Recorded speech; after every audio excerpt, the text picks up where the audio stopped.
La vérité, c'est que plus tu les poursuis, plus ils s'éloignent. Mais le jour où tu arrêtes, ils reviennent. Reste bien jusqu'au bout. Je vais t'expliquer comment transformer ce silence en aimant irrésistible. Es-tu prêt à briser le cycle de la poursuite constante? Parce qu'aujourd'hui, je vais te révéler le secret le plus puissant que personne ne t'a jamais dit.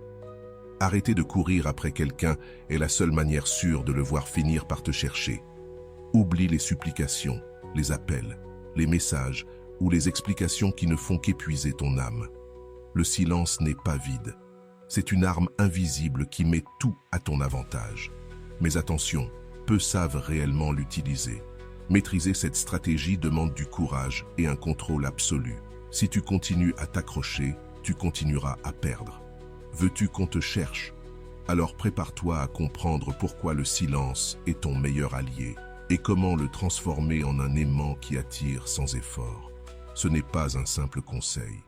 C'est la clé pour reprendre ton pouvoir et faire en sorte qu'on te regrette vraiment. Avant de commencer, prends un instant pour écrire en commentaire « Dès aujourd'hui, je choisis mon pouvoir ». Fais-le comme un engagement envers toi-même. C'est le premier pas vers la meilleure version de toi. Allons ensemble sur ce chemin. 1. Transforme ton énergie pour refléter la croissance et le détachement. Quand tu changes, même sans dire un mot, tout change autour de toi. L'énergie que tu émets quand tu es blessé, dans le besoin ou prisonnier du passé, a une odeur émotionnelle que l'autre personne perçoit, même à distance. Mais lorsque tu décides de rompre ce schéma, que tu respires différemment, que tu vis différemment, quelque chose d'invisible en toi se reconfigure et ce changement se voit. Pas parce que tu parles, pas parce que tu publies des messages indirects ou que tu fais semblant. Non, ça se voit parce que ta vibration ne supplie plus, ne s'accroche plus, n'implore plus. Ton énergie crie silencieusement « J'ai changé, je n'ai plus besoin de toi ». Et cela désarme totalement celui ou celle qui pensait avoir du pouvoir sur tes émotions. Il ou elle ne retrouve plus le reflet qui réagissait au moindre geste. Il ou elle ne ressent plus la dépendance déguisée en attention, ni l'attente déguisée en conversation. Maintenant, tout en toi transmet autre chose. Sécurité, progrès, silence, présence. Cette nouvelle version de toi déclenche des questions chez celui qui t'a pris pour acquis. Pourquoi ne me cherche-t-il plus? Que s'est-il passé? Ce qui a changé, c'est ton énergie, ton regard, ta direction. Tu as cessé de regarder en arrière dans l'attente d'explications ou de réconciliation. Tu marches désormais vers toi-même, vers tes projets, ton corps, tes pensées, ta paix. Cette énergie investie en toi est un message clair à l'univers. Tu es prêt pour mieux. Et paradoxalement, c'est aussi la façon la plus puissante d'impacter celui qui croyait t'avoir piégé émotionnellement. La plupart sous-estiment la force de l'invisible. Ils croient que si ce n'est pas dit, ça ne se voit pas. Pourtant, l'énergie n'a pas besoin de mots. La psychologie humaine perçoit le changement émotionnel même à travers le silence. Lorsque tu bouges depuis un véritable détachement, que tu acceptes de ne plus avoir besoin de cette connexion pour te sentir complet, l'autre le ressent et ne comprend pas. Et ce qu'on ne comprend pas, on le cherche. Mais ce n'est plus ton attention qu'il recherche. C'est cette énergie qu'il prenait pour acquise et qui désormais t'appartient. Ce n'est pas une question de feindre le bien-être, ni de simuler la froideur, encore moins d'utiliser le silence comme manipulation. C'est un changement profond, réel. Mieux dormir, mieux manger, penser différemment, t'entourer de nouveautés, quitter les habitudes qui t'enfermaient dans des pensées circulaires. Faire du sport, non pour prouver quelque chose, mais pour te rappeler que ton corps est ta maison. Lire, non pour te distraire, mais pour t'éveiller. Rester en silence, non pour punir, mais pour guérir. Tout ce que tu fais pour toi envoie un signal à ton âme et se reflète dans le monde extérieur. Et un jour, celui ou celle qui t'a ignoré sentira qu'il manque quelque chose, mais ce n'est plus toi. Avant d'aller loin, je te serais reconnaissant si tu mets un j'aime à la vidéo. Cela m'aiderait à continuer de diffuser cette philosophie. Si tu n'es pas encore abonné, je te recommande de t'abonner et d'activer la cloche pour ne manquer aucune vidéo. 2. Reconstruis-toi dans le silence pour une transformation profonde. Quand tu choisis le silence comme réponse, beaucoup pensent que tu es brisé, que tu as perdu. Ils ne voient pas que dans cette apparente pause, tu es en train de bâtir quelque chose qu'ils ne découvriront que trop tard. Dans le silence, on guérit des blessures que les mots ne peuvent atteindre. On reprogramme ses pensées, on reconstruit son estime, on rallume une flamme qui n'a plus besoin d'approbation ni de vengeance. Elle veut juste grandir, sans témoin. C'est l'art véritable de la transformation. Personne ne le voit venir. Ceux qui t'ont sous-estimé se retrouvent un jour face à une version de toi qui ne correspond plus à leurs souvenirs. Cette reconstruction silencieuse ne cherche pas à impressionner, mais à te libérer. Tu ne réagis plus. Tu n'attends plus rien. Tu es occupé à devenir plus fort, plus sage, plus serein.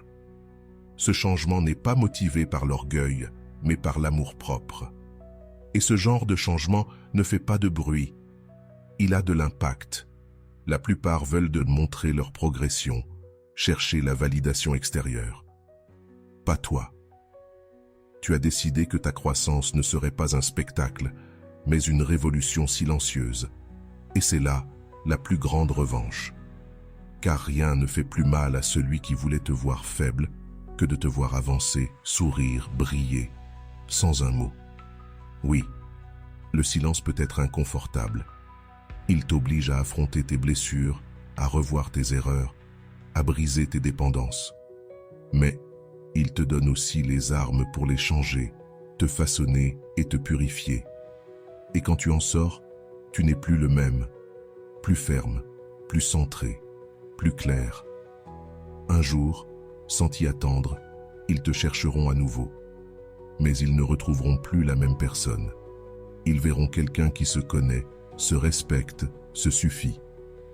Cette image parlera d'elle-même. Tout ce qui pensait être ta défaite se révélera être ta préparation. 3. Disparaît complètement pour créer un impact émotionnel puissant. Quand tu t'éloignes sans prévenir, sans donner d'explication, sans drame, quelque chose se brise en l'autre. Ce n'est pas de la colère ni de l'indifférence, c'est de la confusion. L'âme humaine croit que ce qui a été présent une fois le sera toujours. Mais lorsque cette présence devient un écho, un silence qui fait mal, un vide là où il y avait de la lumière, l'impact est inévitable. Ton absence parle plus fort que toutes les paroles que tu aurais pu dire. Tu n'es plus là. Tu n'opines plus. Tu n'expliques plus. Tu ne réclames plus. Tu disparais. Et cette disparition devient un miroir dans lequel l'autre se retrouve face à sa propre perte. Cruel est le moment où l'autre se retrouve face à lui-même, sans toi. Le stoïcisme enseigne que lorsque tu renonces à vouloir contrôler l'autre et que tu te concentres sur ta propre conduite, ton silence devient un véritable pouvoir. En te retirant complètement, sans laisser la moindre trace, sans offrir la moindre miette émotionnelle, tu brises la dynamique qui maintenait l'autre dans son confort. Il n'y a plus de garantie, plus d'accès. Ce qui était acquis commence à faire mal par son absence. Ce n'est pas de la vengeance, c'est du respect pour toi-même. C'est choisir de ne plus insister là où tu n'es plus valorisé. Et lorsque tu le fais avec fermeté, sans vaciller, sans chercher le moindre signe, quelque chose de puissant se produit. L'autre commence à ressentir le véritable poids de ton absence. Beaucoup croient qu'insister, parler ou expliquer changera quelque chose, mais non. L'esprit humain réagit avec plus d'intensité au contraste, et le plus brutal de tous est le passage de ta lumière chaude à une ombre totale. La disparition est une tempête silencieuse. C'est comme fermer brusquement une porte qui est toujours restée entr'ouverte. Et lorsque cela se produit sans avertissement, sans supplication ni drame, l'autre se retrouve face à son propre reflet, ses erreurs, son orgueil, son ego, son indifférence. Il n'y a plus personne à accuser, seulement l'écho de ce qui fut et le vide de ce qui n'est plus. Disparaître, ce n'est pas fuir. C'est montrer par tes actes que ton énergie n'est pas infinie, que ta présence avait une valeur qui brille désormais encore plus par son absence. Et lorsque cette énergie se retire totalement, l'âme de l'autre entre en état de choc. Plus de messages, plus d'explications, plus de disputes, seulement le silence. Et dans ce silence, chaque souvenir pèse, chaque geste que tu as offert sans être apprécié devient un regret. Le secret, c'est de ne pas reculer, de ne pas envoyer ce message, de ne pas aller voir son profil, de ne pas répondre à une provocation déguisée en curiosité. Disparaître réellement, c'est une discipline. C'est une méditation stoïcienne sous forme d'absence. Ce n'est pas seulement couper le contact, c'est couper le flux énergétique. C'est devenir un mystère, énigme, cette histoire qui n'a jamais été complètement refermée, cette question sans réponse qui commence à ronger de l'intérieur. Et c'est là que la magie opère. Quand l'autre s'attend à ce que tu reviennes, mais que tu ne le fais pas. Quand il attend une explication et ne reçoit que du silence. Quand il croit encore avoir le contrôle, mais qu'il n'a plus accès à toi. Alors, et seulement alors, il commence à apprécier ce qu'il avait, car désormais, il l'a perdu. Et ce qui fait mal, ce n'est pas la perte, mais de réaliser trop tard la valeur qu'il n'a pas su reconnaître. Ce coup-là ne s'oublie pas. Il n'est pas nécessaire que tu lui montres que tu réussis, ni que tu publies une vie fausse, ni que tu affiches un bonheur de façade. Il suffit de ton absence totale, que ton nom n'apparaisse plus, que ta présence ne se sente plus, qu'aucune trace de ton énergie ne puisse être retrouvée, car cela les force à se souvenir. Et chaque souvenir sans accès devient un poids émotionnel difficile à porter. S'ils reviennent, ce ne sera pas par habitude. Ils reviendront avec le cœur en main, avec des questions qu'ils ne s'étaient jamais posées, avec un regard différent. Mais toi, tu auras changé, car celui qui disparaît ne transforme pas seulement l'autre, il se transforme lui-même. Voilà le véritable pouvoir du silence stoïcien. Le paradoxe du détachement. Quand tu oublies, on te cherche davantage. Il existe un paradoxe que peu osent accepter. Plus tu t'efforces de plaire, d'être présent, de prouver ta valeur, moins on te perçoit. Et plus tu t'éloignes, plus on te recherche. Lorsque tu cesses d'insister, lorsque tu n'es plus disponible à chaque appel, lorsque ton attention n'est plus automatique ni garantie, quelque chose s'allume dans l'esprit de l'autre. Le désir ne se nourrit pas de confort, il se nourrit d'absence. Et quand tu disparais vraiment, sans rancune, sans jeu, sans stratégie, tu cesses d'être une option pour devenir un mystère. C'est là que le véritable changement commence. Tant que tu poursuis, que tu expliques, que tu cherches à fermer des cycles ou à comprendre ce qui s'est passé, tu offres ton énergie à quelqu'un qui ne la valorise pas. Tu montres que tu dépends encore émotionnellement de sa réponse, de sa présence, de sa validation. Mais lorsque tu fais ce couperet radical, lorsque tu te concentres sur toi, ta paix, tes objectifs, lorsque tu n'investis plus une seconde à vérifier s'il pense à toi ou s'il te regrette, c'est là qu'il le sent. Car tu n'es plus là. L'énergie qu'il recevait sans effort lui manque désormais. Et ce manque devient inconfortable. L'esprit humain fonctionne par contraste. Il ne valorise pas ce qui est constant, facile, garanti. Il valorise ce qui se perd, ce qui disparaît, ce qu'il ne peut pas avoir quand il le veut. Tu deviens alors quelqu'un d'imprévisible, d'inaccessible, d'impossible à manipuler. Tu ne réagis plus comme avant. Tu n'es plus là pour rassurer son ego en confirmant que tu es toujours disponible. Et c'est à ce moment précis que ce qui semblait être de l'indifférence se transforme en besoin. Le désir naît du vide, pas de la saturation. Il ne s'agit pas de jouer avec l'autre, mais d'arrêter de jouer contre toi-même, de cesser de mendier de l'attention émotionnelle, de comprendre que la plus grande preuve d'amour-propre, c'est de ne plus investir dans quelqu'un qui n'investit pas en toi, et de le faire avec fermeté, calme et concentration, pas par dépit, mais par respect, parce que ton temps est précieux, parce que ton énergie construit, parce que ta présence a un prix. Quand tu commences réellement à te prioriser, sans peur, sans attendre de réaction, le monde le remarque. Et cette personne aussi. Elle commencera à se demander « Pourquoi n'es-tu plus là? Pourquoi n'insistes-tu plus? Pourquoi ne réagis-tu pas? Pourquoi ne reviens-tu pas ?» Et dans ce silence, cette absence, cette imprévisibilité, l'intérêt renaît, pas parce que tu l'as manipulé, mais parce que tu es devenu quelqu'un qui se respecte au point de ne plus se donner là où il n'est pas valorisé. Et aujourd'hui, c'est rare, c'est magnétique, c'est irrésistible. Ton attention est une monnaie puissante. Utilise-la avec sagesse, car lorsque tu la distribues sans filtre, tu t'épuises. Mais lorsque tu l'administres avec conscience, tu deviens précieux. Et celui qui t'a perdu, qui croyait que tu serais toujours là, commencera à sentir le vrai poids de ton absence. Ce n'est pas immédiat, ce n'est pas magique, mais c'est inévitable. Personne n'oublie celui qui fut un jour lumière et qui est ensuite devenu silence.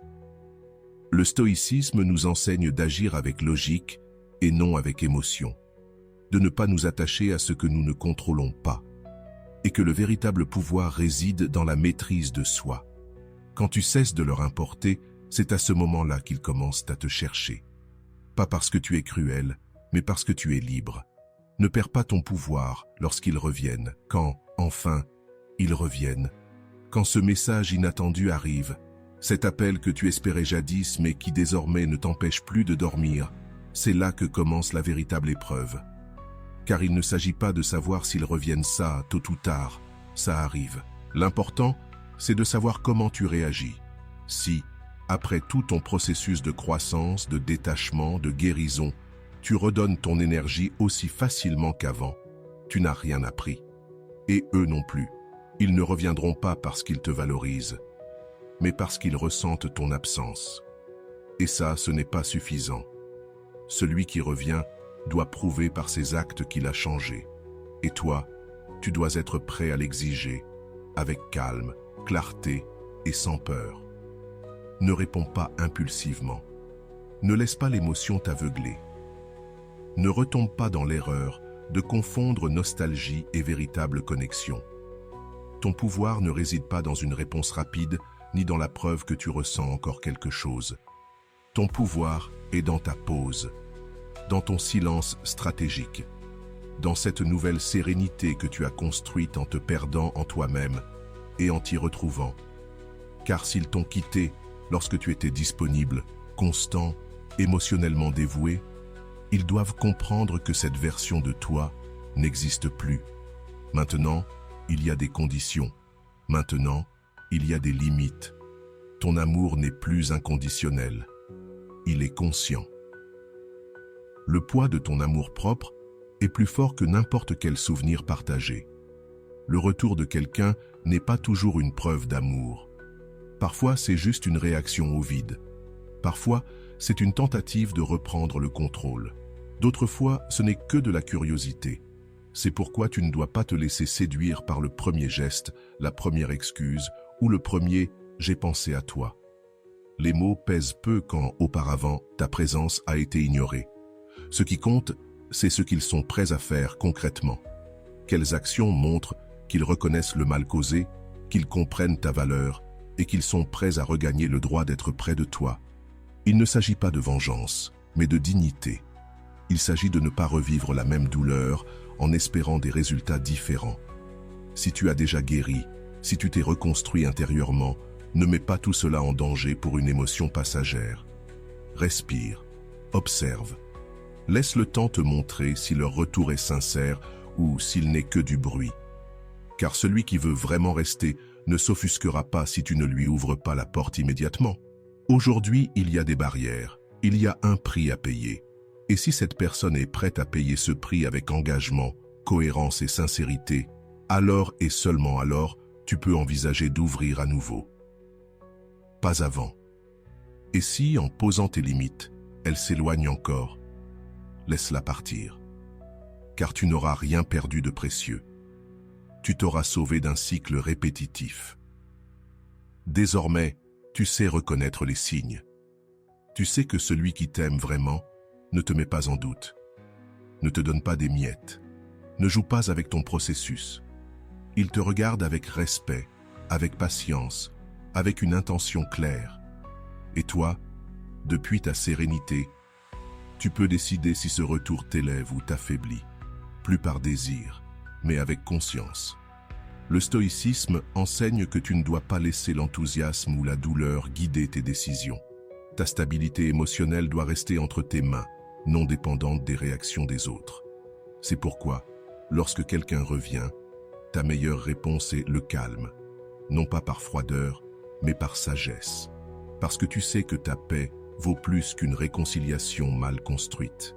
Laisse le silence les confronter à leur réalité. Quand tu te retires sans bruit, sans explication, sans adieu, tu ne laisses pas juste un vide, tu tends un miroir, un reflet silencieux de leurs choix, de leurs erreurs, de tout ce qu'ils ont ignoré quand ils t'avaient encore. Et le plus fort, c'est que tu n'as rien à dire. Pas de longs messages, pas de besoin de fermer des cycles en parlant, pas de justification. Tu n'as qu'à rester ferme dans ton silence, car ce silence devient une confrontation directe entre eux et leur conscience. La plupart ne sont pas prêts à cela. Ils se sont habitués à t'avoir disponible, à ta présence constante, à ton énergie qui résout les problèmes, qui explique ce qui n'a pas été compris, qui justifie ce qui n'a pas été apprécié. Mais quand tu n'es plus là, tout change. Soudain, il n'y a plus personne à blâmer, plus personne à ignorer, plus personne à manipuler. Il ne reste que l'écho du silence. Et cet écho fait mal, parce qu'il ne répond pas, ne console pas, n'explique pas. Il montre dans sa vérité crue tout ce que cette personne a fait ou n'a pas fait. À partir de là, commence un vrai processus, non pas pour toi, car tu as déjà donné tout ce que tu avais, mais pour eux, qui doivent enfin affronter ce qu'ils ont évité. Ils ne peuvent plus fuir en utilisant ton énergie comme bouclier. Ils ne peuvent plus cacher leur culpabilité derrière ton pardon anticipé. Tu n'es plus là. Et ne plus être là ne veut pas dire haïr. Cela veut dire lâcher prise. Décider que tu ne porteras plus ce qui ne t'appartient pas. Ce silence n'est pas une punition. C'est une conséquence. C'est le résultat naturel d'avoir été présent, d'avoir offert le dialogue et la compréhension, et d'avoir été ignoré. C'est ce qui arrive quand quelqu'un joue avec ta disponibilité jusqu'à la perdre. Et quand il la perd, il le ressent, non en mots, mais en vide. Car ce que tu remplissais par ton attention, ta tendresse, ton soutien, ou même tes disputes, n'est plus là. Et ce silence a une mémoire émotionnelle qui ne ment pas. Quand tu reviens au silence, ce que tu déclenches chez l'autre, ce n'est pas juste de la nostalgie, c'est de la culpabilité, de la confusion, de l'anxiété. Ils ne comprennent pas comment quelqu'un qui a toujours été là ne répond plus, ne réagit plus, ne cherche plus. Et ce manque-là ne se comble pas avec une autre personne, ni avec des distractions, ni avec des excuses. Il reste à la place exacte où tu étais. La clé, c'est de ne pas rompre ce processus. Car si tu le fais, si tu cèdes, si tu cherches à clore en suivant ton impulsion émotionnelle, tu leur enlèves l'opportunité de se regarder en face. Ils ne sont pas prêts à te voir fort si tu reviens faible. Ils ne sont pas prêts à te reconnaître si tu reviens chercher leur validation. Ne romps pas le silence. Ne le transforme pas en stratégie. Fais-en ton bouclier, ton espace, ta déclaration silencieuse d'amour-propre. Et laisse le temps faire son œuvre, le pouvoir du silence et du mystère. Quand tu choisis de disparaître sans explication, sans scandale, sans drame, tu deviens une énigme, un vide impossible à combler, une histoire sans fin. Et ça, c'est du pouvoir. Car pendant que d'autres crient leur version, se défendent ou justifient leur départ, toi, tu choisis le silence comme langage. Et ce langage est brutal.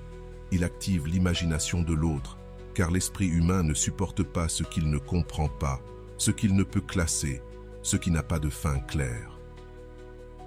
Quand tu pars sans avertir, sans raison, sans signe, tu ne laisses pas qu'un espace, tu laisses un mystère. Et les mystères obsèdent.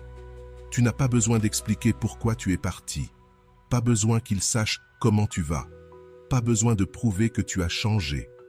car dès que tu cherches à contrôler ce qu'ils pensent de toi, tu as déjà perdu. Tu es tombé dans leur jeu. Mais quand tu restes silencieux, quand tu les laisses parler, inventer, imaginer, tu leur donnes un puzzle sans pièces complètes. Et dans leur besoin de comprendre, ils projettent sur toi tout ce qu'ils n'avaient pas vu avant. Voilà le secret. Moins tu expliques, plus ils se souviennent de toi. Parce que personne n'oublie ce qu'il ne comprend pas. Ne dépend pas de la manière dont les autres t'interprètent. Le sage maîtrise son histoire depuis le silence. Et toi, en restant calme, sans chercher à convaincre, tu retrouves ton centre. Tu brises ce besoin d'approbation et tu deviens quelqu'un qui n'est plus disponible, mais dont la présence continue à se faire sentir. Le silence est l'expression la plus pure de l'amour-propre. Il n'est pas absence, il est présence totale avec toi-même. C'est savoir que tu suffises sans avoir besoin de crier. C'est aimer ta paix au point de ne pas la risquer pour quelqu'un qui ne sait pas la protéger. Quand tu choisis de te taire, de te retirer, de ne pas insister, de ne pas poursuivre, tu envoies un message qui ne nécessite aucun mot. Je m'élis moi. Et cela, même si cela ne semble pas évident, est la forme la plus pure d'amour-propre. Parce que supplier, implorer, répéter encore et encore ce que tu vaux, ce que tu ressens ou ce dont tu as besoin, t'épuise, te brise et t'éloigne de toi. Lorsque tu décides de garder le silence face à l'indifférence, au mauvais traitement émotionnel ou au manque de réciprocité, tu protèges ton énergie, tu honores ta dignité et tu guéris. Tu n'as pas besoin de fermer des cycles avec de grands discours. Tu n'as pas besoin de prouver que tu mérites d'être aimé. Tu n'as pas besoin de courir après quelqu'un pour qu'il voie ce que tu offres. Quand tu te tais et que tu pars, tu montres clairement que tu refuses d'être une option pour quelqu'un qui a été ta priorité. Ce silence, que beaucoup interprètent comme de la faiblesse, est en réalité du pouvoir. Dans ce silence, il y a de la conscience, de la maturité et du respect pour toi-même. Et celui qui ne le comprend pas, c'est qu'il n'a jamais su voir la valeur de ta présence. La véritable transformation commence lorsque tu arrêtes de mendier des miettes émotionnelles, lorsque tu décides que tu ne vas plus dépasser tes limites pour plaire, lorsque tu comprends que l'amour que tu te portes ne se négocie pas, ne se conditionne pas, ne se brade pas. À partir de là, le silence devient ton bouclier. Non pas pour punir, mais pour préserver, pour protéger ton centre, pour te rappeler que ta paix vaut plus que toute validation passagère. Parfois, ceux qui s'éloignent le font en espérant que tu les poursuives, que tu insistes, que tu supplies. Mais lorsque tu ne le fais pas, lorsque ta seule réponse est un silence ferme et serein, quelque chose change. Ils comprennent qu'ils ne peuvent plus jouer avec ton énergie, que tu n'es plus disposé à négocier ta valeur. Et cela les déstabilise, car ils attendaient ta faiblesse et trouvent ton amour-propre. Ils attendaient tes reproches et reçoivent ton silence. Ils attendaient ton attachement et découvrent que tu as lâché prise. Ce n'est pas de la froideur, c'est de la clarté. C'est savoir que ton bien-être ne peut pas dépendre du comportement instable d'une autre personne. Comprendre qu'aimer ne signifie pas tout supporter, ni justifier l'injustifiable. Le véritable amour, celui qui commence par toi, c'est aussi partir quand il n'est pas accueilli avec respect. Être là pour quelqu'un qui n'est pas là pour toi, c'est te trahir. Et tu n'es plus disposé à te trahir. Alors, lorsque l'impulsion te pousse à parler, à clarifier, à expliquer, respire. Demande-toi si cet effort construit réellement quelque chose ou s'il répète seulement un cycle que tu ne veux plus vivre. Si cela ne t'élève pas, ne te protège pas, ne te nourrit pas, lâche-le et fais-le en silence, car il n'y a pas d'acte plus puissant que de se retirer sans bruit, le cœur en paix, sachant que tu t'es choisi. Le stoïcisme nous rappelle que nous devons agir avec raison et non avec une émotion débordante, que la sérénité est le langage du sage, que celui qui s'aime ne supplie pas et que celui qui a la paix intérieure n'a pas besoin de crier pour être entendu. La croissance personnelle attire inévitablement des changements dans ton entourage. Quand tu commences à changer pour de vrai, quand ton énergie ne réagit plus comme avant, Quand ta façon de penser s'élève au-dessus du drame, du besoin ou de la dépendance, ton environnement change. Non pas parce que tu le contrôles, mais parce que ce que tu projettes ne s'aligne plus avec ce que tu tolérais auparavant. Et là, il se passe quelque chose qui peut faire mal, mais qui est nécessaire. Les gens commencent à s'éloigner. Certains sans explication, d'autres avec des excuses, certains avec froideur, d'autres avec indifférence. Mais tous ont un point commun. Ils ne résonnent plus avec toi. Ce n'est pas une perte, c'est un nettoyage. La croissance personnelle n'est pas un chemin rempli de compagnons constants. C'est une route où, plus tu avances, plus tu dois voyager léger. Car tous ne sont pas prêts à grandir avec toi. Beaucoup ne te comprenaient qu'à travers ton ancienne version, celle qui avait besoin, celle qui dépendait émotionnellement. Mais maintenant que tu as changé, ils ne peuvent plus utiliser les mêmes stratégies. Tu ne réagis plus pareil. Tu n'es plus aussi disponible. Tu ne donnes plus sans mesure. Cela les perturbe, car ils préféraient la version de toi qui se laissait utiliser. Mais ne t'arrête pas. Ne te blâme pas d'avancer. Ne pleure pas pour ceux qui n'ont pas su s'adapter à ton évolution. Tu es en train de purifier ta fréquence, d'élever tes standards, de faire de la place pour mieux. Car pour chaque personne qui part, une autre arrive, alignée sur ton nouveau niveau. Des personnes plus conscientes, plus respectueuses de ton énergie. Des personnes qui ne t'éteignent pas, mais qui te renforcent, qui ne t'absorbent pas, mais t'inspirent. Souvent, nous nous accrochons à ce qui n'a plus de sens, simplement par habitude. Mais la croissance t'apprend à lâcher prise sans amertume, à comprendre que tous les liens ne sont pas éternels et que certains étaient seulement là pour t'accompagner sur un bout du chemin, pas pour toute ton évolution. En lâchant, tu réalises que rien ne meurt vraiment. Tout se transforme. Les relations qui résistent à ton changement sont des relations authentiques. Celles qui se brisent avec ta nouvelle version étaient fragiles dès le départ. Ton énergie dit tout. Quand tu grandis, cela se voit dans ta façon de parler, de choisir, de bouger. Tu n'es plus disponible pour des conversations vides. Tu ne t'épuises plus à justifier ta valeur. Tu ne cherches plus à t'intégrer là où l'on ne te respecte pas. Tu deviens plus sélectif, plus silencieux, plus profond. Et cela génère deux réactions. Le rejet de ceux qui veulent te garder tel que tu étais et l'attraction de ceux qui vibrent déjà à l'endroit où tu arrives. C'est ainsi que ton entourage se transforme, sans que tu aies besoin de forcer quoi que ce soit. Simplement en grandissant. Car quand tu changes, tout change. Ce que tu tolérais avant ne trouve plus sa place dans ta nouvelle identité. Ce que tu faisais avant, tu le nommes ou tu le laisses derrière toi. Et peu à peu, tu te construis un environnement où tu n'as pas besoin de te déguiser, où tu peux être toi-même, où ta paix n'est pas interrompue par le besoin de plaire. Ne sois pas surpris que, dans ce processus, tu perdes des gens. C'est le prix de l'évolution. Celui qui décide de grandir doit accepter que certaines séparations fassent mal. Mais au final, toutes ces pertes t'enseignent à vivre plus libre et plus aligné avec qui tu es vraiment.